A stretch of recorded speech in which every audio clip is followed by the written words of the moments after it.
Kembali lagi guys di channel kesayangan kalian, dimana kita bakal bahas kemarin sempat rame gimana kalau misalnya Indonesia itu tidak pernah dijajah. Tapi kalian bakalan tahu nggak kalau misalnya itu dijajahnya tidak oleh Belanda, kira-kira apa yang bakalan terjadi? Dan nomor 3 itu yang bakalan paling penting bagi kalian ya untuk informasinya. Langsung aja guys. Yang pertama ya, kalau Indonesia itu tidak dijajah sama Belanda, bakalan apa yang terjadi? Ini yang pertama, keberlanjutan sistem pemerintahannya itu bakalan tradisional ya, hanya berpaut kepada kepala suku. Kemudian sifat-sifat kedaerahannya itu bakalan terus terjadi guys. Jadi mereka hanya berpikir sukunya saja ya, ini bakalan terus menjadi sukuisme kalau Indonesia tidak dijajah sama Belanda. Jadi dia hanya bertahan sesuai dengan kekuasaannya mereka, teritorinya mereka. Contoh ya, orang Batak itu akan bersama dengan Batak terus. Dia tidak akan memikirkan suku yang lain. Itu yang disebut dengan sukuisme. Menurut kalian gimana tuh? Ya. Dan juga Indonesia bakalan terus dengan sistem kerajaannya. Jadi nanti masih ada Kutai ya kan, kalau Kutai hancur diganti Tarumanegara nanti akan terus seperti itu sampai akhirnya ke Majapahit ya. Nanti akan Majapahit ini akan terus sampai mungkin hari ini kalau nggak ada kekuasaan atau penjajahan dari Belanda akan seperti itu terus ya.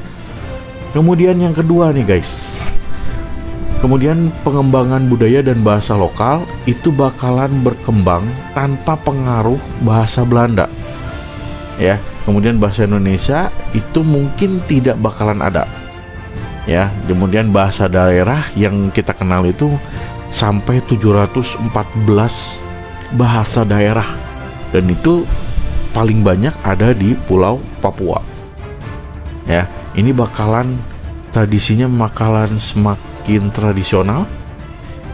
Kemudian animisme ya kan, animisme bisa jadi budayanya terus seperti itu. Dan dia mungkin ada lebih pentingnya nilai plusnya adalah dia nggak kecampur sama budaya lain, jadi masih lebih murni gitu, masih otentik. Nah, lebih kental, hanya tradisional. Ya, menurut kalian bagus yang mana tuh? Kemudian yang ketiganya guys, kemandirian ekonomi. Bisa jadi sumber daya yang dikelola itu berbeda. Ya, mungkin lebih berbasis pada kebutuhan dan inovasi lokal. Jadi misalnya nih, daerah yang tertinggal tidak terjangkau oleh kereta api. Kita kenal ya, Daendels itu inovasinya dari bidang ekonomi itu adalah kereta api. Penemuan kereta api. Jalur kereta api dibuat dari Anyer sampai Panarukan. Ya kan? Itu makan sampai 200 tahun. Coba bayangin kalau misalnya daerah tertinggal itu nggak kelewat. Maka tradisi mungkin masih hanya nelayan, menjadi petani, nggak ada tuh kerja kantoran guys. Bisa jadi seperti itu. Tuh, menurut kalian bagus nggak ya penjajahan Belanda? Kemudian yang keempat nih, nah ini yang tadi saya bilang, animisme ya. Kita mungkin masih bisa menyembah yang namanya roh nenek moyang, batu tegak kita doain ya kan. Kemudian gunung punya kekuatan ya kan, pohon yang rindang, wah ini bakalan ada penghuninya. Nah ini yang bakalan bahaya guys. Dan juga dari pengaruhnya Belanda itu mereka punya 3G, Gold, Groli, dan Gospel. Nah si Gospel ini membawa Kristen Protestan dan Katolik. Kalau nggak ada penjajahan Belanda ya, bakalan Islam, Hindu, dan Buddha agamanya ya. Sedangkan di Indonesia sekarang sejak tahun 2022 itu sampai ke Konghucu ada 6 ya.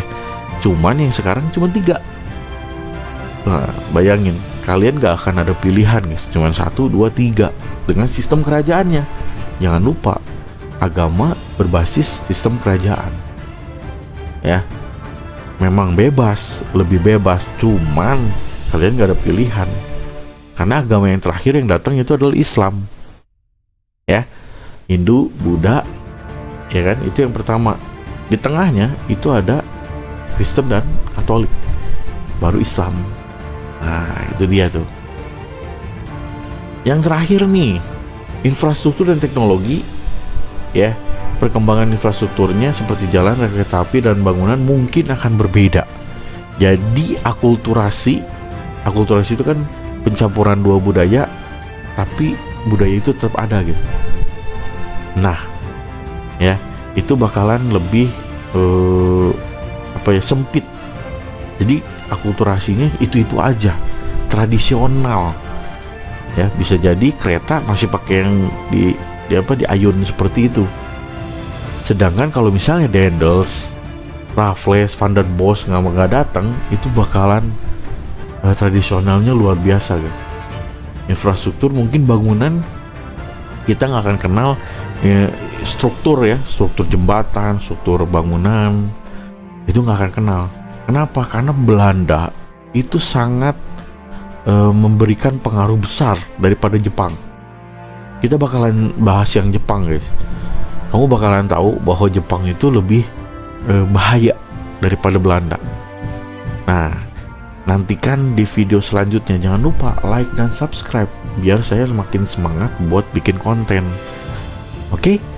Demikian kita belajar sejarah bahwa Indonesia kalau misalnya nggak dijajah sama Belanda bakalan gimana, dan kamu bakalan tahu sekarang. Oke? Sampai ketemu di video selanjutnya. Bye.